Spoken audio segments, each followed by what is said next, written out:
gentlemen, welcome to the main event.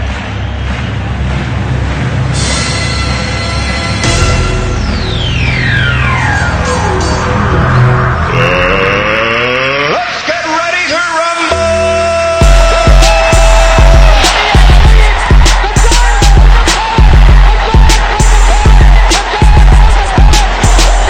This one by Mattingly. Oh, hang on to the roof.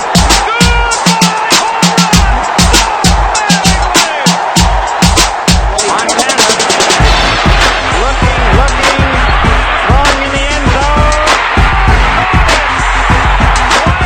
seconds left in the game. Do you believe in miracles? Yes!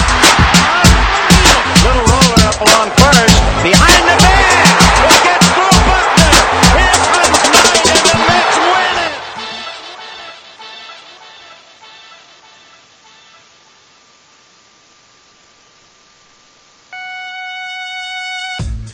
Yes, welcome back to Sports and Sorts. This is episode 150. Yes, we welcome back, and it is a Saturday morning. We go live on YouTube every Monday at 10, Wednesday at 11, and apparently 10:20 on Saturday. You can also find the show on iTunes or anywhere podcasts are played. I am one of your hosts. My name is Shane Moore. And I'm the Brian Man. And you can check out our Facebook page at facebook.com/ShaneandtheBryman, where we will post kind of when we're going to be going live, because it's not always exact, you know, especially on the weekends. It's a little tough. I was a little, I am not prepared. I'm not prepared. The weekends are our Stephen A. Smith shows. Yes. And you can Anything also could happen, inaccuracies all over the place. It could be, very much. Our research team is not up to snuff on the weekends. Yeah. They were out having a little bit too much eggnog. But anyway, you can follow the show on Twitter at Shane and Bryman. We got lots to talk about today. Thursday night football recap. We got Saturday night games, which we're only going to be talking about one of them because the other one is just garbage. And then we also have... It's Texans and Jets. There you go. We talked about it. Yes, there you go. And then we have Sunday night games, Sunday games that we're going to be talking about. A little bit of MLB as well. The hot stove is still... There's a lot of rumors. Lots of rumors out there. A lot of people digging up stuff for no reason that's not really... and none of it happens. But there's rumors. There's tons of rumors getting thrown out there. These journalists are doing a crack job of figuring out where people are going to be. But we're going to be talking about all that, and we got a great show, of course. So let's go. You are listening to Sports and Sorts with Shane and the Bryman. Right button. Oh, that's good times. Good times. Already better than Stephen A. Smith. Yeah, seriously. It'd been funny if I hit this by accident instead.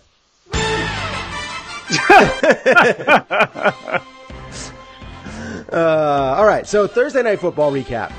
Chargers versus Chiefs was a good game as we expected. The Chargers won as was expected. We obviously knew it was going to be close. We knew that they were going to go for the 2-point conversion. We knew that they were going to win. We knew that. Chargers narrowly defeated the Chiefs with a 2-point conversion with mere seconds left on the clock. Our boy Phillip Rivers came away with a victory. Our other boy, Mahomes the Clown, just doesn't have the defense or the weapons to get the job done again in the big spotlight. Real question, just quick. Do you think this will be an issue for Mahomes?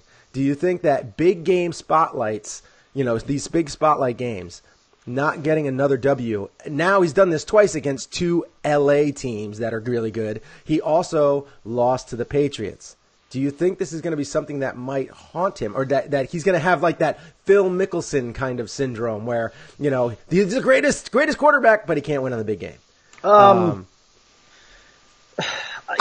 just think it's only a matter of time. He's going to do it. It's just, of course, yeah. A matter of time. It's still his rookie year. I mean, yeah. It's hard to.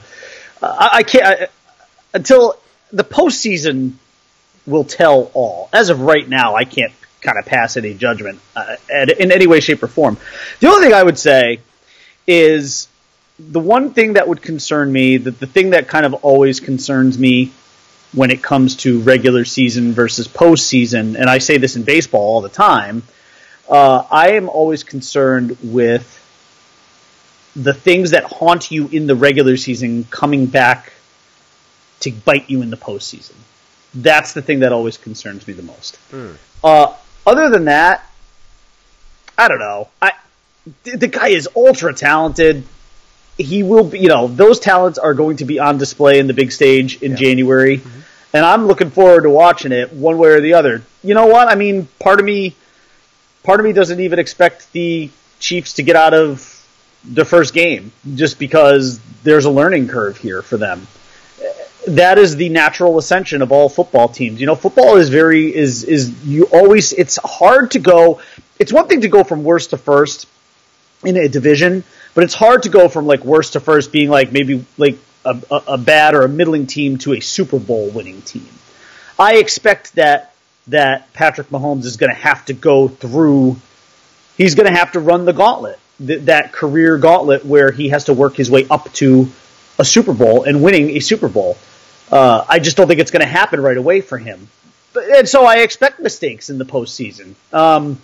Yes, the question, I think you said it well, is whether or not his defense and other things around him will fail him also.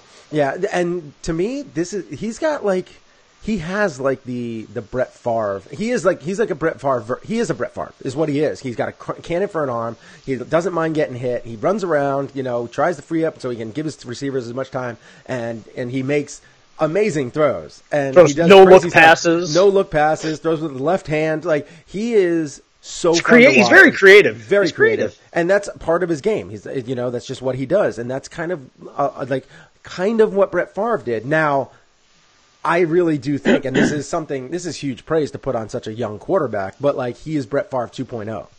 Because he goes to the next level, like the no-look pass. He's throwing with his left hand multiple times in one game. Like, not just once a season or once every several games. He's doing it multiple times in a game. Like, that's how much faith he has. And it's very impressive to watch, but also you're like, is this something that could hurt them because he's getting too crazy? It's cute, but it's nice. It's like, it's fun to watch and see every once in a while, but don't go into that bag of tricks too often. Just be the big armed, strong, smart quarterback that I think we all know you are. That is going to carry the day for you more than left-handed passes and no look throws. Those no-look passes are amazing, though. Something else. I mean, I actually was when I saw him do that, because that wasn't this week. That was last week, I think. He did it. He did it this week too. Did he do it this week? He did. I don't think he connected though. I just remember the one last week, and I remember watching it because I was watching it live, and I was like, God. And he did it twice last week. I'm like, he threw a no-look pass better than Ryan Tannehill throws an actual, I'm focusing on the receiver pass. Drove me nuts. I mean, he hit the guy in stride. And they interviewed, I think it was Derek Thomas. Like, they interviewed him, like, how last year, how he would, go on the practice, like, he would practice against the A squad, and he would do those no-look passes, and they're just like, we can't defend that. Like, we don't know what to do because he's looking one way and he's throwing another way. And that is something that, Ozzie Smith, as a shortstop, bringing it to baseball, that he used to, like, be able to do. He would sit there and he would make throws without having to look at the target, just to make it muscle memory. You know what it reminds me of? It reminds me of like when Javi Baez, when they throw a guy out at second and Baez is covering and he's not even like looking at the guy sliding into second base. He's like pointing at the catcher and he's pointing at the catcher being like, nice throw. Oh, you're out, by the way. Yeah. I mean, like, that's kind of like the only thing I can equate it to. I mean, great awareness. It's like Jordan closing his eyes on a free throw and draining it. Yeah, I mean, it's just crazy. It's silliness. Yeah. He's a special kid. That's all you can say. And I really hope that, he's one of those guys that can really harness all his weapons and really utilize everything because he's talented. Yeah. He's fun. All right. Fun to watch. As of right now, it's tied in their division. The Chargers looking good. They're only going to get better and healthier as the season goes on. Yep. You would have to imagine at this point in time of the year, they are a Super Bowl contender. And I really hope that they can win out because I really want them to have a home field advantage against the Patriots or something like that. See, what scares me, though, is that it's not much of a home field advantage for them, at least not this year. No, it's not, but still.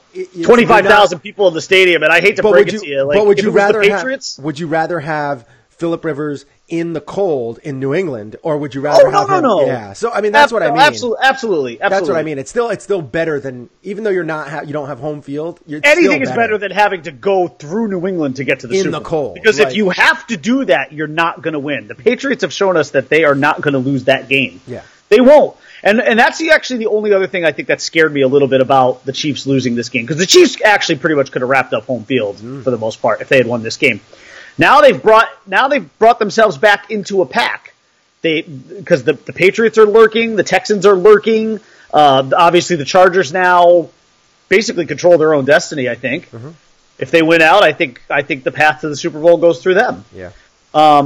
So, that's the only kind of downside of it, is that you're bringing you're allowing the Patriots to stay in play for home field, and certainly for a bye. I mean, the bye week I think the Patriots are going to have, which sucks, because I really would love for the Patriots just to have to play that opening division round. Even if they win it at home, I'd still like for them to have that.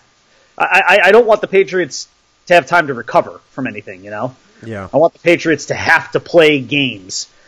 They're so used to being able to play these home games, have a home game, have a bye week, and the path to the Super Bowl for them is just that much easier.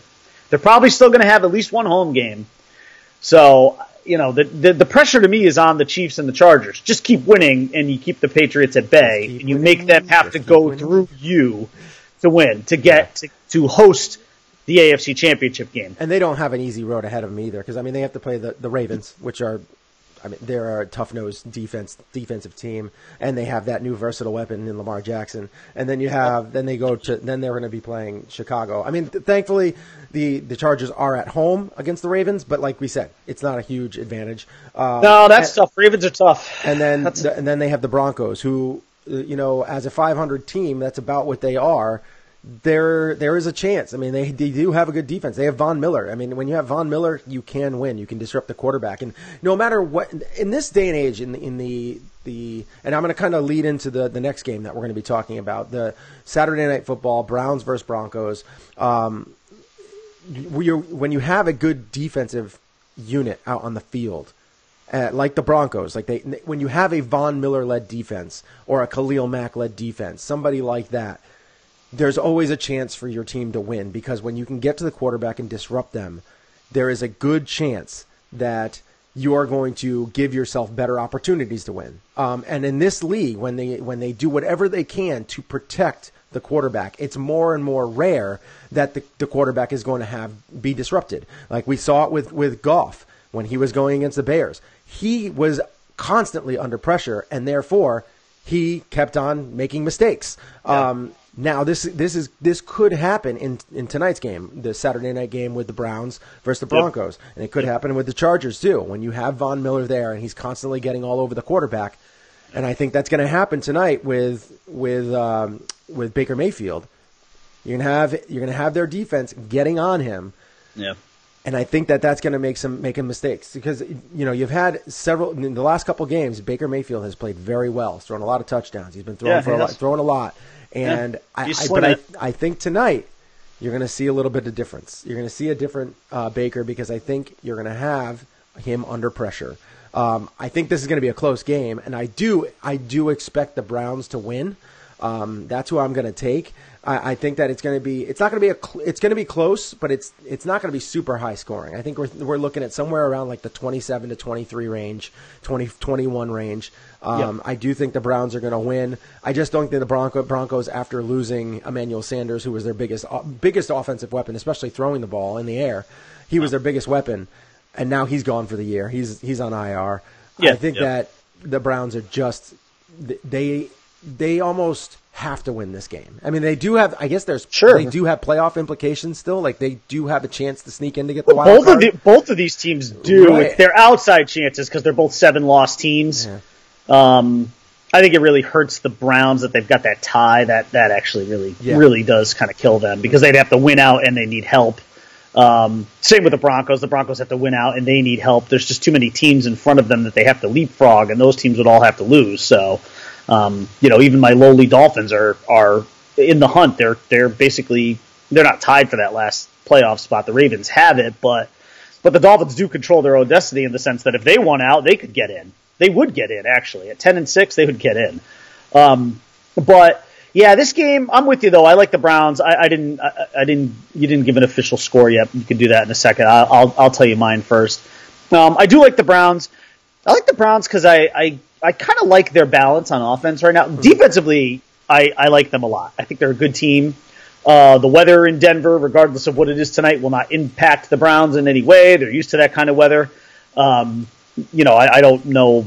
I don't know if they have any issues with the with the Colorado, the elevation there, but we'll see. But the Browns to me have a nice balance. They've got they move the ball well on offense. Baker's got enough weapons offensively. Nick Chubb to me is a guy that you have to kind of key in on here, and selfishly I want him to do very well tonight because I have him on one of my fantasy teams, and I actually really need him to step up because Tyreek Hill kind of laid an egg for me the other night. Yeah. So I need Nick Chubb to step up in a big way tonight. And look, if you're Baker Mayfield's, you need to try to get the ball to David Njoku a little bit more. You've got a big, strong target there, a guy who can make an impact over the middle of the field.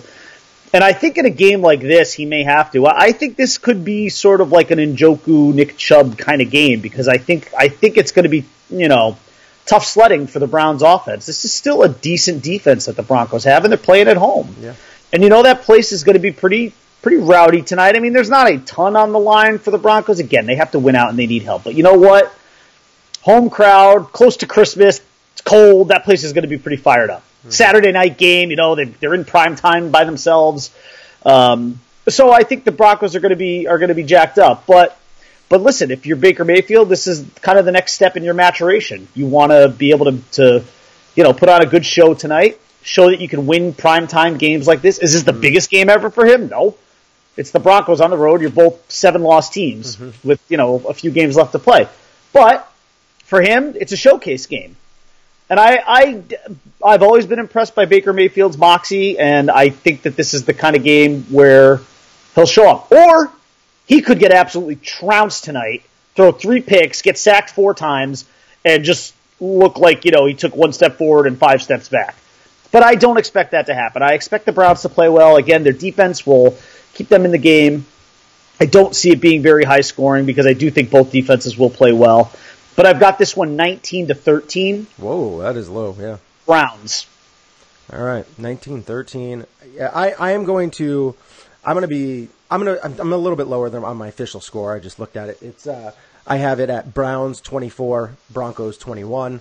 I do think that they're going to put up some points. Not a lot. I think that they're going to put up some points though. I think that the Broncos defense isn't great, but I do think that they can get to the quarterback, and I think that as a young quarterback, Baker Mayfield will make some mistakes. So I think 24-21. I think that those 21 points, I know that they're going to let Case Keenum kind of throw the ball more. They are looking for him to throw the ball more on the Broncos. They want him to take more chances, take more risks. So that could be good or bad in this situation. When your wide receiving core is now who his best option was Emmanuel Sanders. Now he's kind of really strapped, but they want him to take more risks. Right. That could open up to that could end up being a 30-10 game. Like they could end up getting absolutely trounced because of that. But we'll see. We'll see what happens. That's what we have right now. I have 24-21. You have 19-13. Both relatively close games. That's within the score. But we have the Browns winning. All right, let's move on to the next game that we have up. And who do you have? Who do you have going? You Packers Bears? Packers at Bears. All right. So let's see. What do you got for Sunday Night Football? I mean, Sunday football. Sorry.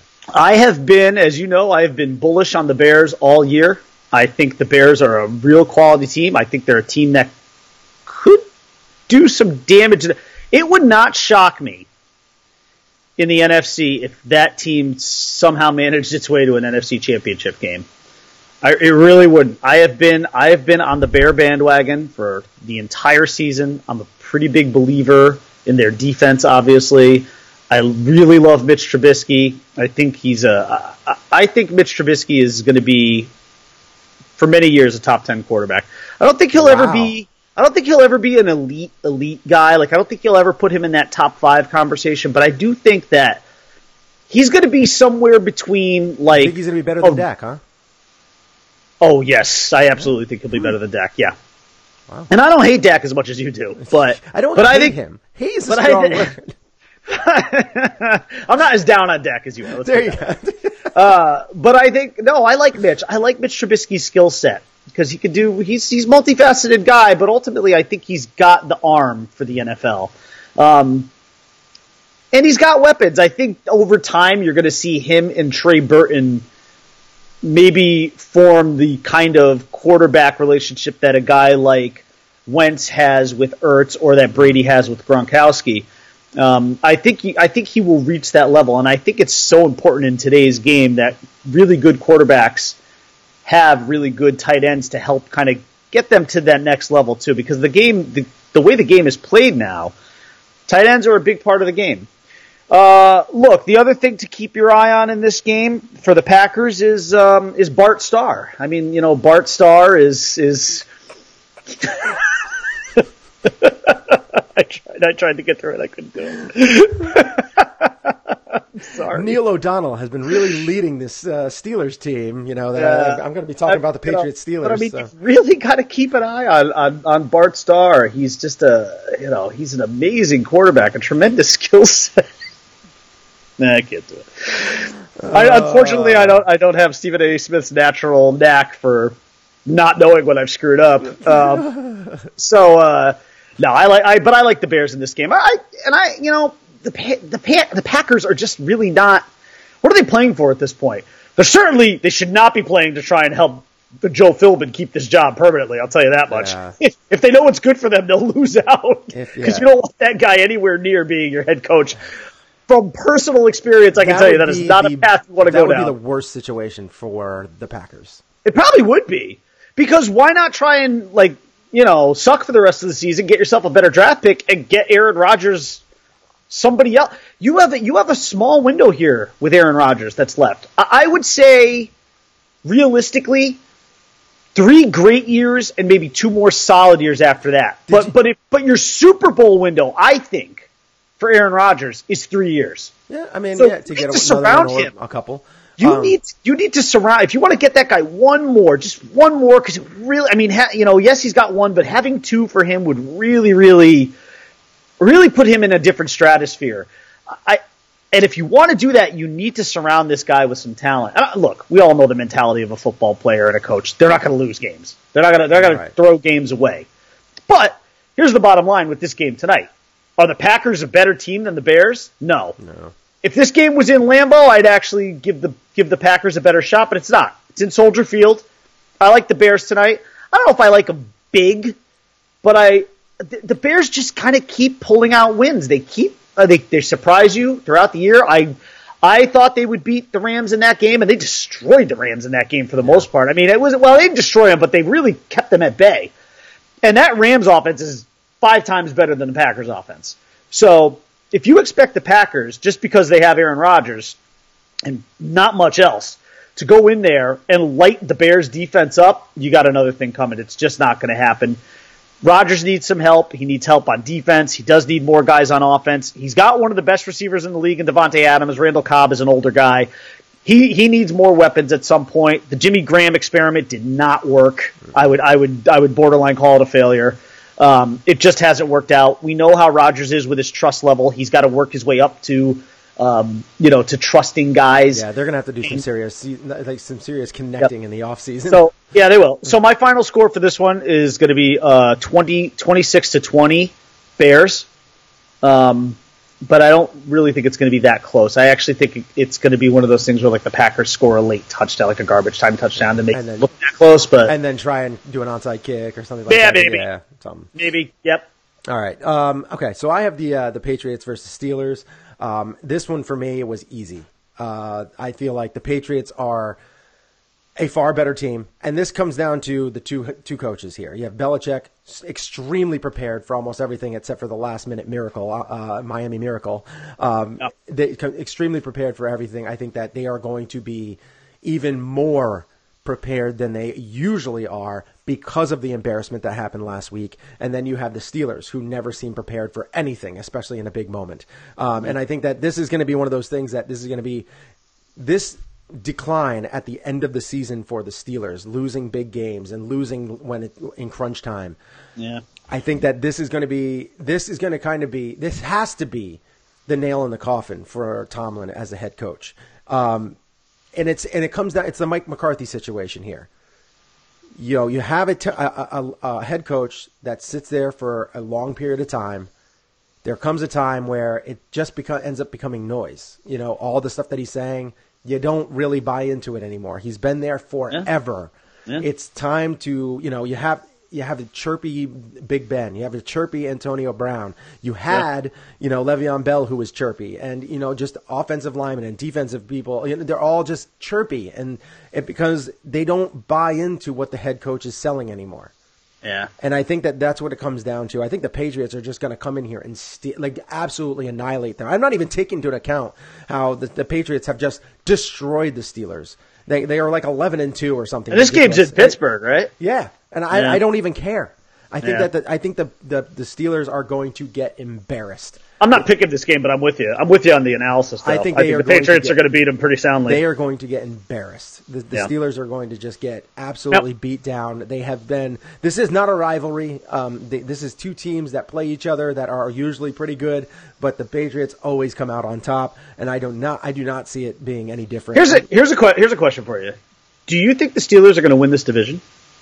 I don't know. I really don't know. I mean, they could lose. They could potentially lose out. I'm not sure who they're playing last week of the season. I'll actually pull that up right now. But they could actually lose out for the rest of the season. And because I'm with you. No. So they play the Bengals the last game of the season. Where's that game? It's at Pittsburgh against it's the Steelers. Bengals coming in. Who do they have next week? Saints. Oof, on the road too, I think, probably. Uh-huh. Yeah, I don't like that. Yeah. No, they're going to lose that game too. So if they lose tonight or tomorrow, sorry, would they be 7-1? Hold on, I'll pull it up. Oh, no. 7-6-1. They'd be 7-6-1. They'd be 7-7-1 if they lose to the Saints. Yeah. 8-7-1 is probably, I mean, it's not their best case scenario. I would say 9-6-1 is their best case scenario. But if they go 8-7-1, and you have to like the Ravens' chances of, I don't know what the Ravens do have a tough game though coming up. I think this week we already talked about the Ravens have a tough game, right? Are they playing the Chiefs at some point? They are playing the Chiefs. Yeah. So, I mean, the Ravens are going to have a tough go of it too.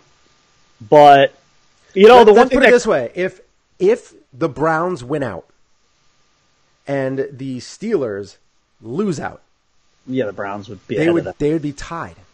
Yeah. Although the Steelers might own that tiebreaker, right? Because the tie was the Steelers. Didn't they? Oh no, there wouldn't be a tiebreaker because they were the teams that tied each other in week 1, right? Yeah. Oh my God. And then the Ravens are 7-6, so it's 7-5 Steelers, Ravens 7-6, Browns 5-7. The only thing that could save the Steelers might be that tie. It could give them a percentage point better record than the Ravens by the time things pan out. But that's only it. But I don't know who the Ravens have left beyond the Chiefs. That's a tough game too, by the way. I don't know what the rest of the Ravens schedule looks like, but that. I mean, I would say almost that the Ravens, depending on what their remaining games are. No, they're playing the Chargers, not the. So the Ravens have I wouldn't say an easy schedule. Yeah, they're going to be playing a division. They're playing. So they're at the Chargers, right? Yeah. So they're playing the Bucks this week, which is that's a guaranteed victory for the Ravens. We'll see. Yeah, it should be. I mean, Winston can always throw up a big number, but so let's say they're 8-6. Okay, right, and then they play the Chargers at. I'm gonna say they're 8. I'm gonna say 8-7 there. Yeah, because the Chargers play the Browns. Okay, so 9-7. Last game of the season. So they're 9-7. That's a game that could really have a serious implication. So if they're 9-7 and the Steelers are 8-7-1, the Ravens win the division. Yeah, and the Browns could, if they win out, they beat the Ravens. It could be a total cluster at the top right there. It really could. Yeah, the Steelers have to win out, and I mean, don't think they're going. are the Bengals even entirely out of it? No, yeah, they're 5-8. Oh, they're 5-8. Okay, so they're done. They're done. They're done. Okay, I wasn't sure. And they have the worst defense. They have one of the worst defenses ever in all time. That's how bad their defense is. So if they get the chance to play them, they're just there to maybe wreak some havoc, maybe potentially. Yeah, and that's about it. They lost AJ Green for the season. They lost Andy Dalton for the season. Right. Like they're done. They're toast. They're toast. Yeah, they're done. They're toast. They shouldn't even have the right to play toast. They shouldn't even have the right to play spoiler at this point. They should just completely let get people mauled. Just people let them like expand upon their offensive numbers. Yeah. All right, so I have the Patriots winning this game. I have them winning 40-24. Wow, that's a beating. Oh, I have a feeling that this is like I think Bill Belichick, and I think the 24 is because some of the starters get pulled in the fourth quarter. Yeah, I think it's going to be like it's going to be something ridiculous like 40. So they're just the Patriots are just going to take their foot off the pedal. Plus, you figure the Patriots are really pissed. I think they are going to hammer the pedal all the way up through the third quarter and part of the fourth quarter, and then they're going to take out their starters because they don't want Tom Brady to get hurt. They don't want all that stuff going into the playoffs. That's a team that's playing probably very angry tomorrow too. I would imagine. Yeah. They are not happy after last week, after that embarrassment and the fact that Dolphin fans are really enjoying this. Tomlin is just not that prepared, and Big Ben is coming off whatever kind of injury that he had. They're going to take away Antonio Brown. They're going to do what they can. And if Brady gets pulled early, is Drew Bledsoe coming in with Curtis Martin maybe in the backfield? That would probably work. That's I like that. I mean, I wouldn't pull them off your fantasy benches because it depends. I mean, they might put him in the half. Yeah, you never know. Andre Tippin, he's gonna wreak havoc. Oh, I love Andre Tippett. He's gonna wreak havoc. That guy's a player. He's gonna wreak havoc in the I see Big Ben probably getting injured again because of him. Because of Andre Tippett? Yeah. Awesome. That should segue us nicely into. Although Big Ben does have Neil O'Donnell as a backup, so it's true. It's true. And he damn near won a Super Bowl. He did. He was good. He was really. He had to throw that damn interception to Larry Brown. We'd be talking differently. The Steelers would have like 7 championships. Oh, so ridiculous. All right. So yeah, we can. You want to talk about that before we get into Sunday Night Football? Oh, I do want to talk about that before we get into Sunday Football, Sunday night. Yeah. Why not? Let's get into it. And what we're talking about. We'll take a little break from game I'm sure most of you know what we're talking about. And that is this. Mr. Stephen A. Smith made a couple blunders. Had a couple blunders on 4 in a 30-second clip. 4 blunders in a 30-second clip. And Spencer Ware and thinking that he can do some things. Wait. Yeah, I have to before we get it. I have to kind of lead in. So this is before the before the Thursday night game. Where the Chargers were playing the Chiefs. This is leading into that. And Stephen A. Smith made a lot of blunders. Like you said, 4 in a very short period of time. And Teddy Bruschi's face, which I am going to post up as soon as the clip gets to that point where Teddy Bruschi's face, I'm posting it on... Here we go. Ready? Resting fart face. I think we're calling it. It's the smell the fart face. So from Friends, Joey Tribbiani in the show, he had this point where he said it's smell the fart acting. You have to. There's come a point where you're like you don't know your lines. So what you do is you act like you're smelling a fart somewhere, and then when you remember your line, then you come back and tell the line. Right. It basically, you're buying yourself time. Exactly. Yeah. So but just to set the stage, it's Stephen A., Max Kellerman, and Teddy Bruschi. Yes. And here we go. And I'm going to have some faith in Spencer Ware and thinking that he can do some things. I'm keeping my eyes on this matchup right here. Spencer Ware's out. I'm sorry. Spencer Ware is out. Oh, yes, I forgot. I'm sorry, Max. I'm sorry. Yeah. Absolutely, he is out. But I'm thinking Tyreek Hill. I'm thinking Patrick Mahomes. I'm also looking at the San Diego Chargers on offense, and I'm thinking about Hunter Henry and the way that he's played this year and as effective as he's been. He's going up against Derek Johnson, and I got to keep my eyes on that because I'm looking at it from the standpoint. And here is the smell the fart face by... I still can't get over that. All right, guys, put into perspective here who Stephen A. Smith is. This is a national broadcast sports personality at the absolute highest level. And he didn't make one, not two, not three. He made 4 errors in a 30-second clip. Mm-hmm. And there's Brewski's fart face, which is just tremendous. And I do not like Teddy Brewski, but man, oh man, that was funny. I mean, the look on his face. He was so angry and confused. So to be clear, the 4 errors were: 1, Spencer Ware is not playing; 2, the San Diego Chargers are not the San Diego Chargers, they're the Los Angeles Chargers; mm-hmm. 3, we know Hunter Henry hasn't seen a football field in over a year; and Derek Johnson has been out for It's been a while. 4 errors, 4 major, significant. I'll actually give him a pass on the Chargers because I actually still occasionally say the San Diego Chargers. Right. I will give him a pass on that one. That's fine. But the other 3, Hunter Henry, but not only that, but he doubled down. He's had a great year. He's had a great year, right? As if have you watched any football all year? What are you doing? Are you just watching highlights? Are you even watching highlights? I actually would say he's not watching highlights either. It sounded like a guy who has done zero preparation for anything. Mm-hmm. Anything. Somebody on that research team's getting fired. He should fire himself. Because I'm sorry, if you're at a position like that, I don't care how many underlings you have under you providing you with information, you need to know Hunter Henry has not been on a football field all year. He got injured during camp. He gone.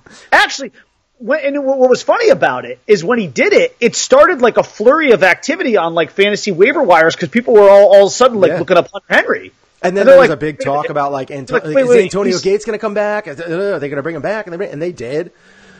I mean, everybody was looking up wait a minute, the guy's on IR. What the heck is Stephen A. Smith talking about? It was as bad and as dumb as you thought it was. Mm-hmm. It's a real. I can't really overstate it enough. That is a massive blunder on a national stage by a guy who, despite whether you like him or not, he is an extremely popular radio and television sports personality in the country. He's top 5, probably, at least in terms of how well known he is. Yeah, I mean, people. You don't even have to say Stephen Smith. You just say Stephen A. You know who he is. Right? Yeah. I mean, if you know sports, that you know. It's that like name, Madonna. Yeah. I mean, it's Stephen A. Mm-hmm. I know who you're talking about. Yeah, so they have the loudmouth, obnoxious guy that used to take on Skip Bayless all the time. Yes, and there's 2 very polarizing characters like that, and they're because of their hot takes and their loudmouth. Right. Skip, you say Skip, right? You say Stephen A. Stephen A. They used to. It was what was the show actually before when they were doing it together? I forgot the name of the show. It's still the same thing, right? But it's him and Max Kellerman now. Yeah. Okay. Yeah. So because now it's first now take. Shannon. First take. First take, yeah. So now it's Shannon Sharp and Skip. They're together. Yeah. Which their show is called Undisputed. Yeah, I like their show better because there's one thing about Skip Bayless is he is never underprepared. Oh my God, no, he's a smart dude. He is very smart. Yeah, I don't like him. I hate him, but he's smart. Yeah. He's a smart guy. He knows how to get under people's skin. He knows how to sway his argument. And him and Shannon both have they bounce off each other very well. That formula works very well. But Stephen A. Smith, here's the other thing about the Stephen A. Smith thing. If you play it back, all he's doing was listing names. Yeah. He's I'm looking at Patrick Mahomes and I'm looking at Tyreek Hill. Yep. Well, okay, what are you looking at? But are you looking at Tyreek Hill's ankle, or his heel that he hurt on last week's game? Honestly, it sounds like they dragged a guy off the street. Yeah. And here's what you need to read. Stephen A. is sick. We need you to step in here. It was so bad. It was bad. It was really bad. And it's cringeworthy tough to watch. Yeah, it really is. Because as you're watching Kellerman and Brewski start to look into the abyss of what the heck is he talking? This guy is bringing this show down. And I actually feel kind of bad for them too because the legitimacy of the show takes a dent. Yes. It really does. It's true. Yeah. What are we watching here? I mean, come on. We can watch Sports and Sorts with Shane and the Brine Man. We'll get way more accurate coverage than these clowns. Partially. Partially. I mean, we definitely have made our mistakes. I can't tell you how many mistakes I make throughout a show, and I always look back and I'm like, ugh. But you know what? At no point this season have I said Hunter Henry's available. And am I excited? I mean, he talked about like Hunter Henry having a great year. Yeah. Mm-hmm. He's like looking at what, if you look at what Hunter Henry has done this year, Hunter Henry has sat at home. He has literally been rehabbing. He's on a His couch. rehab has been going great. It's just atrocious. Oh man, that's brutal. But you know what? I don't like Stephen A. Smith, so to me, couldn't have happened to a better guy. As far as I'm concerned. Let's move on. Let's move on to Sunday Night Football. Who's playing? The San Diego Chargers? Are they playing? San Diego Superchargers. Oh man, I'll do this again. The Chargers of San Diego are taking on the Colts of Baltimore. The great John Unitas. So Sunday Night Football. Eagles at Rams. This is another one I think is going to be an absolute blowout. The Eagles of St. Louis taking on the Rams of St. Louis. It's an all St. Louis game. The Eagles have never played in St. Louis. Maybe that's the problem with Stephen A. He will read everything that's on the monitor. Anything you put on that card, Stephen A. will read, and I mean anything. All right, so Sunday Night Football. Eagles or Rams. Rams. I have a feeling this is going to be very similar. I mean, Carson Wentz, another time where he has been playing. Now he's been playing with a broken back. Last year it was a torn ACL. Now he's vertebrae. Yeah, and now he's been playing with a broken back. He needs to stop scrambling a little bit and be a little bit more in the pocket, and they need to get that offensive line a little bit better. Honestly, why not just take him out? I think they are. I think they're playing Foles, yeah. Yeah, they should play Foles. There's just no reason to play. There's no reason to play Carson Wentz. The rest of the year, just let him sit. It's just, you know what, look, it just hasn't been there this year for the Eagles. They had the Super Bowl hangover, right? They were never able to play with any kind of consistency. They were a very up and down team, very Titan-esque almost. Mm-hmm. They just never found their footing this year, and I think a lot of that had to do with the fact that Carson Wentz just couldn't get any consistency in his game. There's no reason to play him the rest of the year. Let Foles play, get him some reps. Does it really matter? You know what? Eagle fans are fine. They're still on their Super Bowl high anyway. I don't like the I don't like the Eagles to even come close in this game. In fact, after the goose egg performance there by Jared Goff in terms of fantasy. Actually, it wasn't even a goose egg. He had -2 fantasy points last week, Jared Goff. -2. Oof.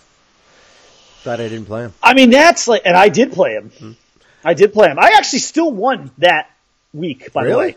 Yes, because I had a few other guys go off. But I won that week. I got lucky because the guy who I was going up against, his quarterback only had 9. So it was. That's a good week then. It wasn't killer. But negative. I mean, imagine having a quarterback with -2 points and still being able to win. That's nuts. Yeah. Look, as far as this game, I actually expect Goff and the Rams to bounce back and in a major way. You talked about earlier about the Patriots going into Pittsburgh and embarrassing them. And the Eagles have no secondary. This game is in St. Louis. No secondary, no running game. Their wide receivers, I mean, even though they've got good wide receivers, they really haven't done anything. No. I mean, the Golden Tate pickup has basically been terrible. No impact whatsoever. I think those will be a little bit better next year. I think next year they're going to be a much better team. They'll have a full season. I think so too. With, Carson Wentz healthy. They'll have Ajayi hopefully back. I don't know if he's still on his contract or not, or if he's due to like re-sign up.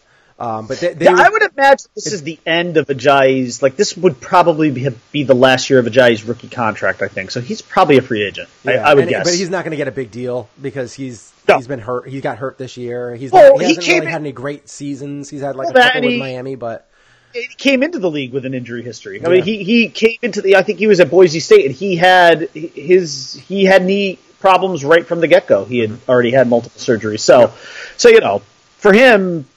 No, you're not going to get a big contract. I mean, he'll get something. Somebody will sign him. Yeah, I think the Eagles would be a good fit. I think it's a good fit. Yeah, why not? And they need to draft a running back too. So maybe let's. The other question I have is with this game is Deuce Staley playing for the Eagles?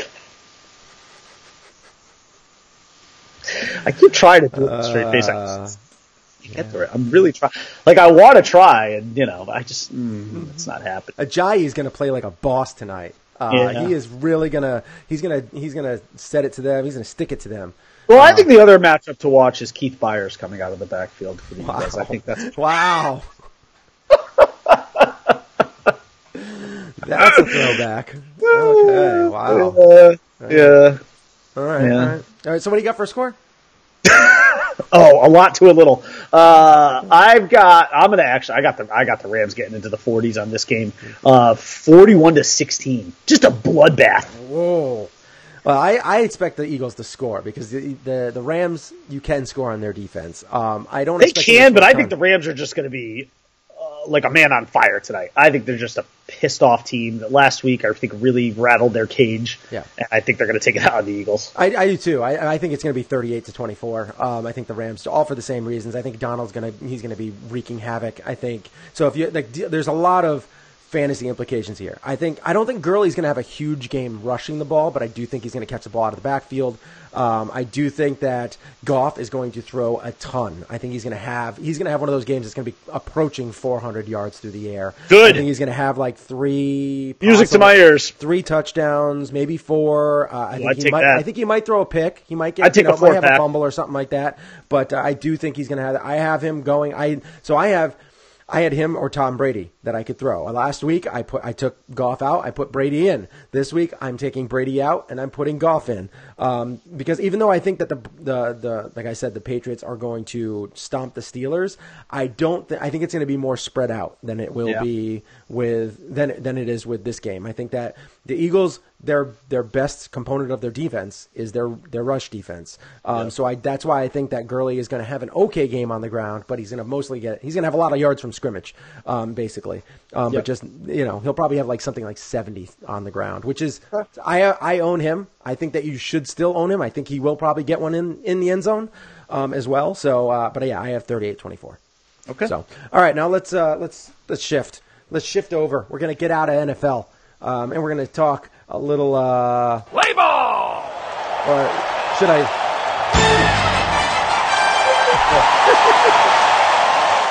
This is the Stephen A. show. The Stephen A. In honor show. of Stephen A. Start doing everything. A lot of this. None of this. None of that. None of that. Lot of negatives. A lot of stuff like that. A lot of errors in the show. All right. So, what were we going to talk about with the MLB? Adam Ottovino. Oh, let's get into Adam Ottovino. This guy. He says Babe Ruth would be a 140 hitter in modern era. And what does the Prime Man feel about that? God. I'll tell you what. I wanted Adam Ottovino pretty badly. I think you should still want him, but no, I don't, because I mean, he's a moron. But I think he like if he took an IQ test, he might come out dull. I'm like actually legitimately worried that he could be not smart, like really, really, really dumb. And I know you're thinking to yourself on that any list that we share. I think you put he might be the dumbest F on the face of God's creator. I did say that. I stand by that. I'm going to double down on that. Look, dumb AF. Look, if you wanted to pick like almost maybe any other guy to try and go after than Babe Ruth, that would have been acceptable. You went after a guy. I mean, you couldn't do it against Ted Williams, Joe DiMaggio, any of these guys. Like, well, look, here's another. You can't say that. Here's. It's just stupid. It's just a stupid statement. First of all, I hate comparing eras because it's just a hard thing to do. It's impossible. It's right. It's like saying, okay, could these Golden State Warriors beat Jordan's Bulls? And you can make your argument. It's opinion based, but you can't say that Babe Ruth would be a He actually worked extremely hard to be the player that he was. And he was very dominant on both sides of the ball. And first of all, why Adam Ottavino throws hard. I mean, but he's not throwing like 105. It's not like he's blow away guys kind of stuff. But what bothers me most about he said he would strike him out every time, right? But here's the thing. He said he would strike him out every single time and that he'd be a 140 hitter. Well, so are you actually saying you're great, or are you just saying Babe Ruth just wouldn't be that great? Because if Babe Ruth would only hit 140, well, Babe Ruth wouldn't just be playing against you. He wouldn't just be going up against you. Mm-hmm. He would be going up against every other pitcher in the league. Mm-hmm. So are you really saying anything great about yourself here? You're really just sort of saying, I'd strike him out every time, but at the same time, he'd only be a 140 hitter. So he just wouldn't be that good in general. So what are you really saying that's great about yourself? That, to me, makes you an idiot. Also, the thing that makes it stupid is that you're not even thinking about the eras and the way, just the makeups of a baseball bat then versus now. Yeah. Babe Ruth swung, on average, anywhere from a 38 ounce to a 42 ounce bat, which is about 10 ounces more than any baseball player now swings. Mm-hmm. So put Babe Ruth in today's game with a 36-inch, 32-ounce bat. With the personal trainers. With personal trainers, no hot dogs, no beer, and you see what Babe Ruth does to you. Yeah. Adam Ottavino. The guy wears number 0. It's probably an indication of his IQ. Because I'm sorry, it's just a really it's just a stupid statement. It is a stupid statement. It's a stupid statement. You shouldn't even bring it up. I don't want stupid people on my baseball team. Yeah. Dumb. And if you wanted to be a Yankee, saying that you would strike out Babe Ruth every time. If Babe Ruth got to play in Colorado. Maybe it's the air. Maybe it's the elevation. Yeah. That's just, he's a little lightheaded. And also, look, you can smoke out in Denver, so. It's very true. This might have been a statement over a bag of, Fritos or I would imagine fiery Cheetos, maybe. I would imagine and, a little something. Although he could get tested positive for that and even though it's legal, it's not legal in the MLB. It's not legal in MLB. So I just thought it was a dumb statement. Do I still want him on my team? A little less, to be honest. Mm-hmm. He's kind of dumb. I mean, he might be dull. That's like something. When did he say this? Just this past week, I think. Like, why would you say that when the Yankees are possibly looking at you? I know. Like, it's kind of like Manny Machado. And then he's gonna get interviewed about that if he becomes a Yankee. And what is he going to say? I was just saying stuff. And the parallel between him and Manny Machado is not that different. Both guys sort of represent the best at their position. Mm. I mean, Manny Machado is one of the 2 hottest everyday player free agents. Adam Ottavino is one of the 2 or 3 hottest relievers available on the market. And I'm not going to include Edwin Diaz in that because Edwin Diaz was part of a trade. Yes. I mean, we all know Edwin Diaz is probably the best closer in the game, but that was a trade, so that was not a free agent signing. Mm-hmm. As far as free agents goes, I mean, you've got to put Ottavino up there with Andrew Miller, up there with David Robertson.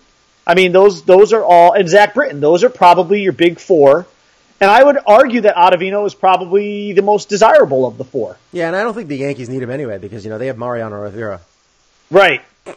And then, look, at the back end, you've got John Wetland. Wetland scares us a little, but, I mean, Mike Stanton, Jeff Nelson coming at you with that Frisbee sidearm action. I just don't see an opening here for Adam Ottavino in this bullpen. I mean, Graham Lloyd, he comes out and he just starts throwing haymakers. Yeah, he's great. Good Australian. Yeah. I wonder if him and Armando Benitez will get into it again this year. That'd be fun. That'd be great. You kept it together that time. If you were sort of. Maybe it was because it was baseball and not football. I don't know. I just maybe I've had enough practice in this show. Yeah, there you go. That's what it is. You just have enough practice to be in Stephen A.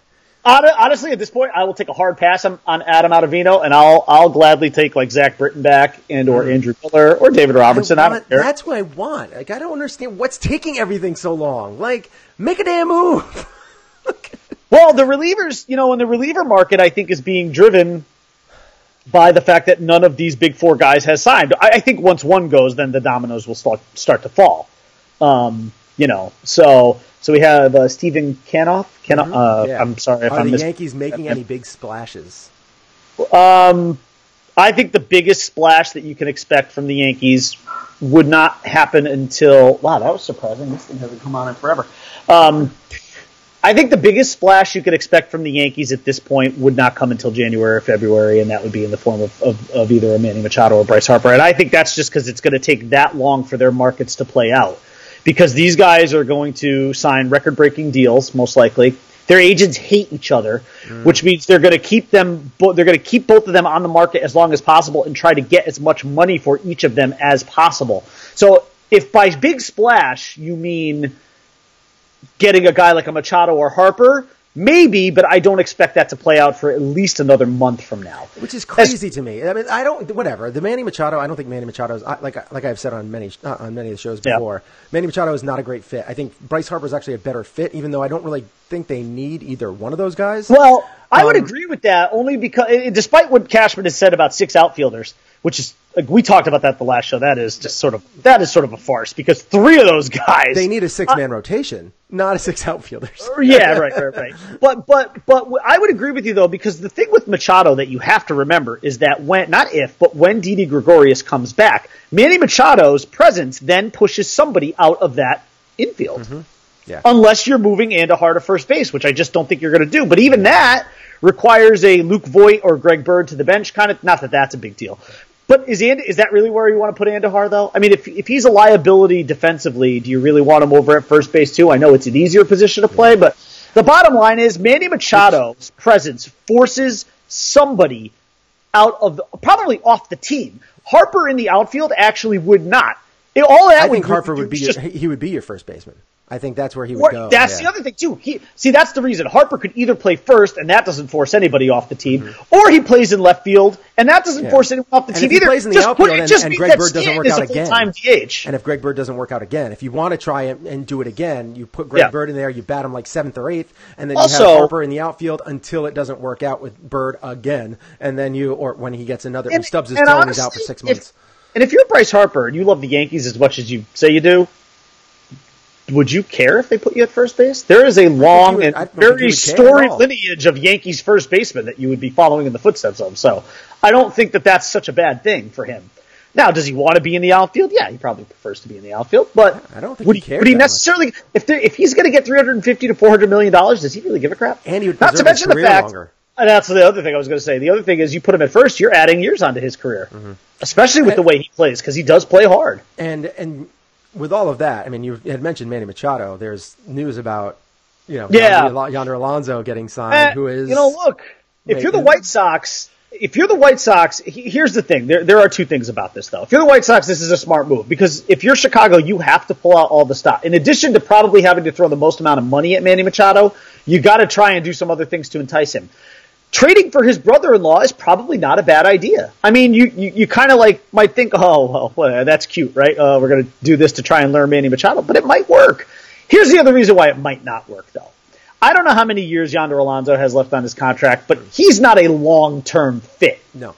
Both in terms of just his career in general and or just being part of the White Sox team. That's not a long-term thing. Manny Machado, and I'm sure his agent, are going to be smart enough to figure out, this is cute. Yeah. I could play with Yonder for maybe a year or 2. Yeah, if they offer me a little bit more money than other people, then yeah, maybe I'll do it. But in the long term, let's be honest. Is that going to really sway Manny Machado? Patrick Corbin adored Andy Pettitte, loved the Yankees. That was his team growing up. His whole family loved them. His brother wore a Yankee hat during his best man speech at his wedding. Did Patrick Corbin end up as a Yankee? No. Because he went where the money was. Now, Manny Machado could go where the money is too, and that actually could be Chicago.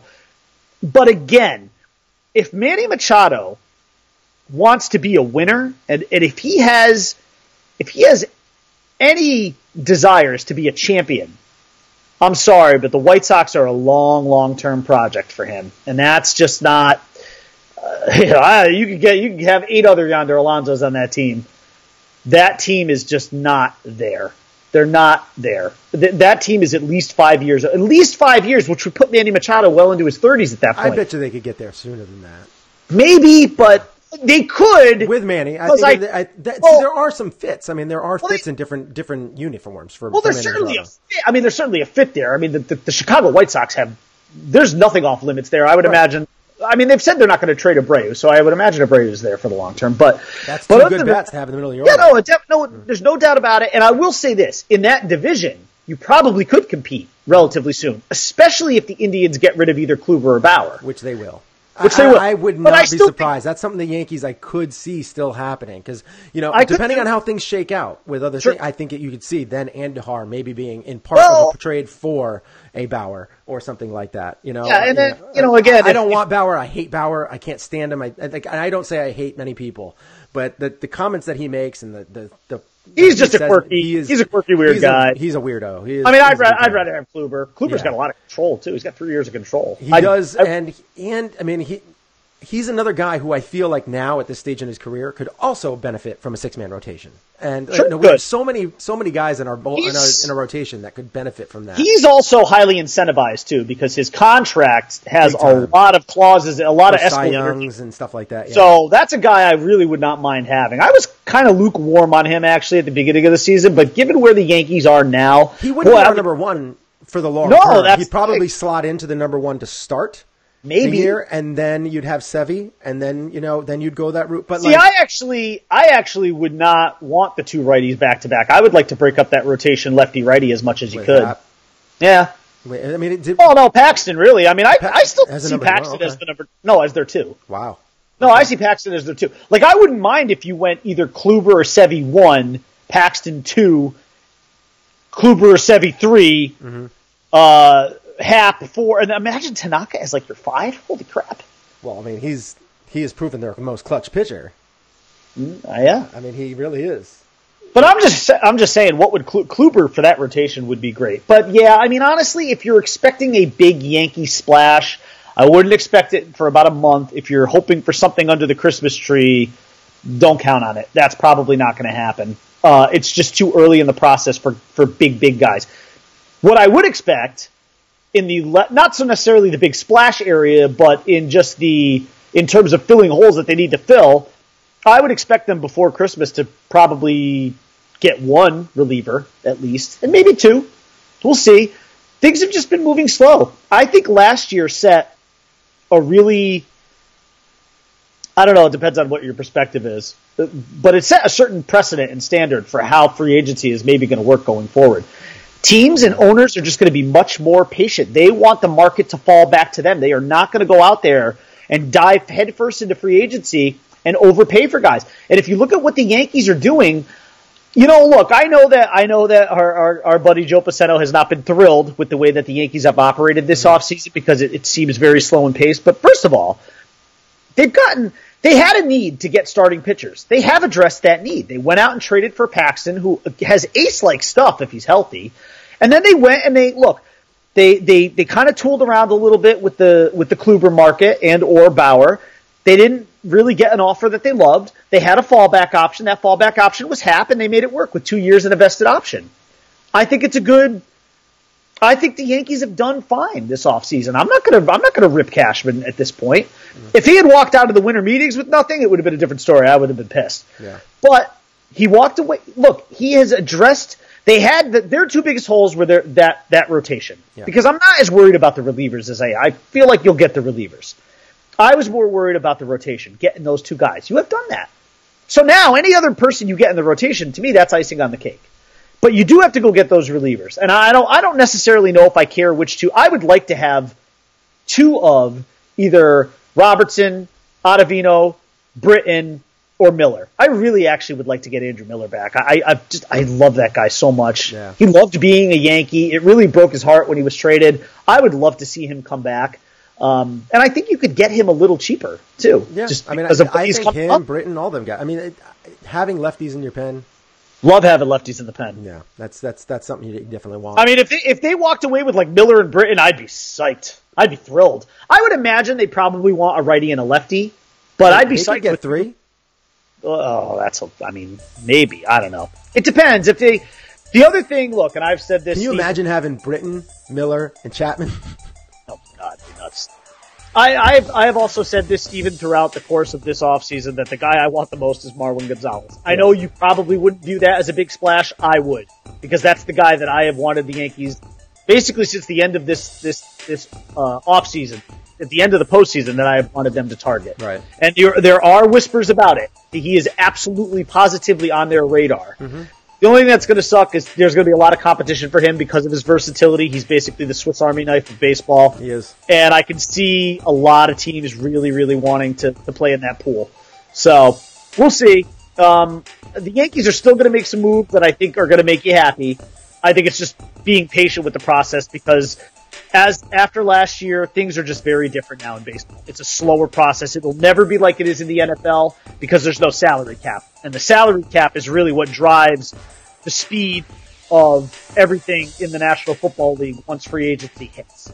Because guys don't want to be left at the altar without anything because you have to dive headfirst into free agency or somebody else is going to pick up that guy. In baseball, the pace is different because there is no salary cap. And the biggest problem with what you were saying before with, agents and owners and everybody like taking their time to like vet and do all that kind of stuff and, really make sure that they don't overpay for people. The only big problem with that is you got to have these guys on your team with plenty of time to get adjusted. That's real estate stuff. That's, moving and all that, because obviously Bryce would have to move if he has to do it, man. And those are guys that are not going to have as much of an issue because they are going to get paid $30+ million a year. So that's not as big of an issue. But they don't care. A lot of these other smaller pieces that you're getting, you need to kind of, it's nice for them to have this as a Christmas present, an early Christmas present, or even at least a brand new, New Year present. New Year, this is where we're going. We have plenty of time to move, get settled, get adjusted and all that kind of stuff. It's great for those. And you have a lot of these older players like Paul O'Neill and all this stuff who talk about having, Nick Swisher is, famous for coming out and saying, I really like to get the job, get it done early because then I can relax. Well, there's peace of mind. Yes, there's peace of mind, and you don't have to worry about going into camp. You know what team you're a part of. And the thing is, as a baseball player, once you sign that contract, that money is guaranteed. Yeah. Even if you got injured, even if you had a career-ending injury before the season, you're still getting paid because what would happen is the team would get the insurance. Right. But you're still going to get paid no matter what. Yeah. So I would want it too. I would be to me, this is like a lottery ticket that you have a limited amount of time to cash in before, God forbid, something happens, Yeah. I'd have been all over. Because look, also certain guys just know what their market's going to be. Mm-hmm. Machado and Harper, they know that they're swimming. They're at a completely different pool that they're swimming in. But for the most of these guys, they're in a, $100 million or less. Mm-hmm. Those guys, look, I get it. Let your agents do their job. Because they're going to get you ridiculous contracts. As much money as possible. And my only problem with that is some of the teams that are bidding on you are not necessarily desirable locations. And if you're Bryce Harper or Manny Machado, you have to ask yourself, do I want to languish in Chicago? Mm-hmm.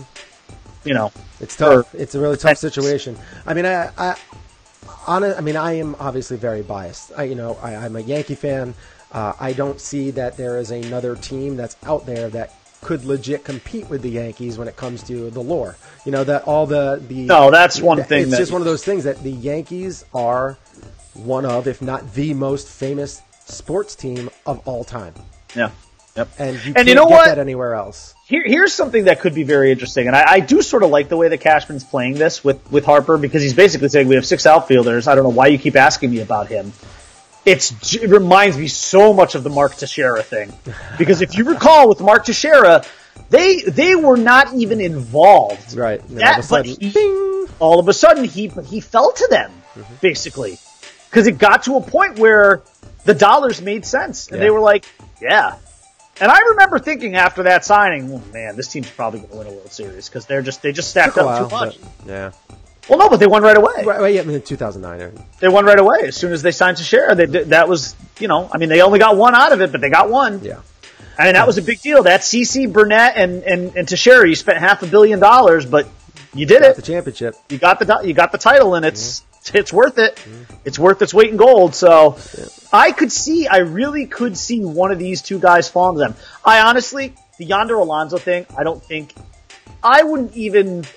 I think it was smart on the White Sox part, but do I really think that Manny Machado is going to end up there? It's a magic trick. That's all it is. Just a trick. Manny Machado is playing the long game here. He's looking at a 10-year deal. Yeah, is Yonder Alonso going to be there in 10 years? No. Is Yonder Alonso going to be there in 5 years? No. No. He'll be there for about 2 to 3 years. 1 to 2, I would say, actually. So if you're Manny Machado, also, what if you get divorced?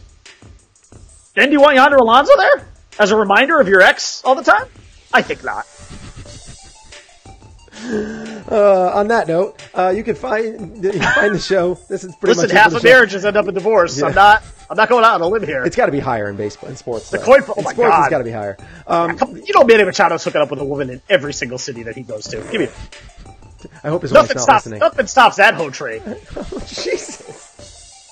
All right. Thank you guys for watching and listening. We appreciate the comments and, anything that can happen there. We'll always try and get as many on the show as possible.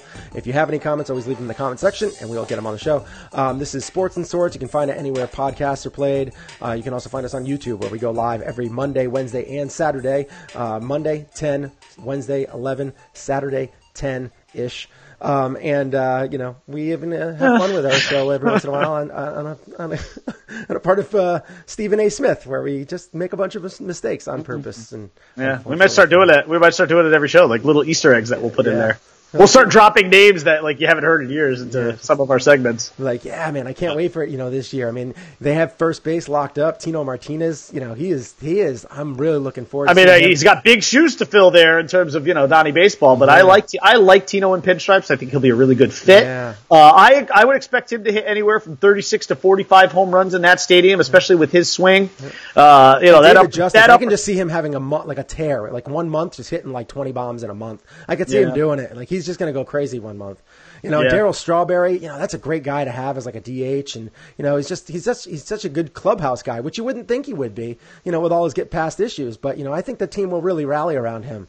Yeah, I really like Darryl a lot. And I have a feeling about El Duque, being so incredibly clutch. I can just feel it in my bones that. Well, he had he had to go on a raft from Cuba.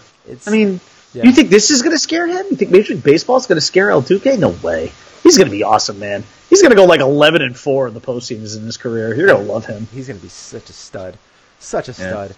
That's the other thing we should do with this is that not only do we start mentioning guys from the past, but we actually also incorporate the numbers that we know they produced. You see, what had happened was Nostradamus. That's what we'll be. Yeah, that'll be us. Hunter Henry has had a great season. What? I'm playing Madden? What's going on? But I'm really watching Patrick Mahomes and Tyreek Hill and Kareem Hunt here. Well, yeah, that would have been that if he said Kareem Hunt. Oh, if he had said Kareem Hunt, oh my God. Oh, he would have had to take a break. He would have to take a break from ESPN. Well, you know what was weird to me, though, is that he said Spencer Ware, and that's where, Max Kellerman jumped on him. Yeah, well, right at the beginning. He said Spencer Ware, he's and because Max Kellerman was looking at us I think once the Hunter Henry thing came around, Max Kellerman was like, you know what, this just is not one of Stephen A's days. I'm just going to lay back and let that one go. I'm going to have this look on my face, but I'm going to let it go. I'm not going to jump on him here. He's clearly having a rough go of it. Just going to let this play out. Somebody obviously just gave him a sheet from preseason. So the one thing I haven't seen is I haven't seen the full segment. After Stephen A was done talking, did they say something to him? I don't know. I've only seen the cuts where they cut it off after about 38 seconds. So I don't even know if there was a course correction there at some point. You had to think at some point Stephen A would be like, I'm really a basketball guy. That's you're having me talk about football. No, Stephen A had fun with it actually. He poked fun at himself the next day. Oh, that's good. I forgot what he put something on his Twitter. If you look at his Twitter feed, he had something that was kind of, he clearly realized wow, I totally jumped the ball on this one. So, yeah. All right. Well, thank you guys for listening, watching, whatever you did. Happy Saturday, everyone. You took it in, eyes, ears, whatever you did. Have a great Saturday. We'll probably be back Monday before our holiday break. We're going to take a little time off before the holidays. We're going to be coming up with some new shows. We might not be going live on Wednesdays anymore, starting the new year. But we might at the very beginning. So we'll keep you in tune. Just follow us on Facebook, facebook.com/Shane and the Bryman. You can also follow us on Twitter, where we will also, you can find that information. And we share the podcast and the YouTube videos on both, so you can find them both there. You can also go to our website, which is www.sportsandsorts.libsyn.com. And you can go there where all our social media stuff is, podcast, everything. Everything's on there. You can actually play the podcast right off that. Any of them, all of them from the start, from the get-go. But other than that, we'll see you again soon. My name is Shane Moore. You can find me on Twitter at Einhornersfinkel. I'm the Brian Man. You can find me on Twitter at _Bry_man. Stay classy, Planet Globe. We out. Deuce. I love that hat. Thanks. Every time I look at it, every once in a while, I was just like, that's awesome. Sexy. He's so serious right now, and he's got this big. I can do it. I have a sombrero somewhere. Would you Thanks, like me to Steven. wear it? Yes, thank you, Steven. He said, nice job, guys. Yeah. You have a sombrero? Is it a Yankee one? No, it's an actual one from Mexico. Oh, all right. I don't know what it is. It's somewhere in my attic. If I could ever find it, it's glorious. I like the Yankee one. I like the Yankee winter hat. The Christmas hat. I'll probably wear it on Monday, too. Really? That's our last show before Christmas, yeah. 151. It's like 151. It's the Bacardi rum. 151 of shows. Yeah. Nice.